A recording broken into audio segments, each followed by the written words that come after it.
Hello again.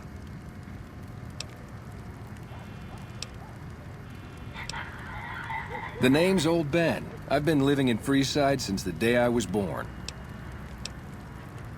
Those bots are programmed to vaporize anyone who enters the fenced-in area without authorization from the greeter.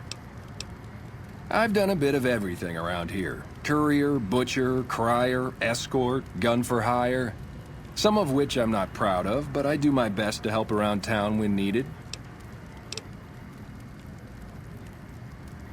Exactly one of the reasons I got out of that job. Too many shifty characters looking to have someone else move their hot items. My father ran a butcher shop here in town, but business went downhill when another vendor started selling this strange meat at half our prices. You're telling me, not long after my father's shop went under and he passed away from the loss, people around town started experiencing shakes. No one gets shakes like that unless they're eating human flesh. But no one would believe me. This sick bastard gradually went insane and passed away. Wasn't long before someone moved into the guy's place and found half-buried human remains in the crawl space. I didn't bother saying "told you so." After a while, I made enough money to get a passport into Vegas. Back then, you could get approved for entry for a fraction of what it costs now. Well, I got a job working as a crier outside of the Tops, advertising for the local talent performing at the casino. That didn't last long. Well, being a suave young guy, I chatted up the ladies from time to time, and one of the manager's girls started to take a liking to me. I never touched the woman, but the jealous prick decided it was my time to go. He framed me by saying I'd stolen from the casino. Sure enough, a few grand was missing from the casino vault.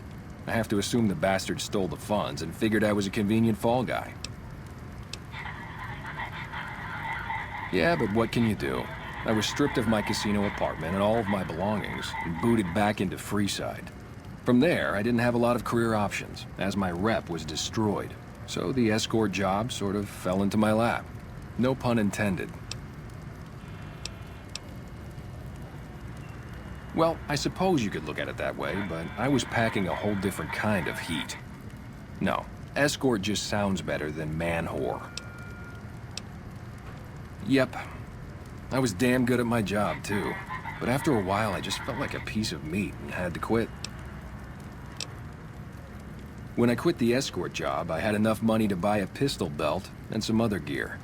Bodyguards make a good, honest living, and I had the wits and physical build to handle most thugs. After saving a few tourists from trouble, I got a reputation for being a stand-up guy again, and after a decade, managed to save up enough to retire. All right. I'm retired, but life has been a bit dull without some kind of action. What's the job? Ah, I get you. So you think because of my past escort work, I'd be interested in that kind of thing. I got out of that work because it just made me feel empty inside. What makes you think I would ever go back to that degradation?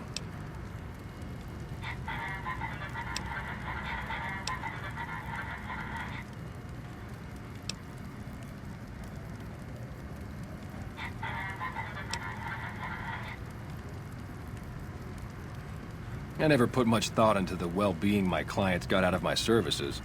I suppose they only get as much as I put into it. Tell Garrett I'd be happy to start at the Wrangler immediately. This should be a nice change of pace from retirement.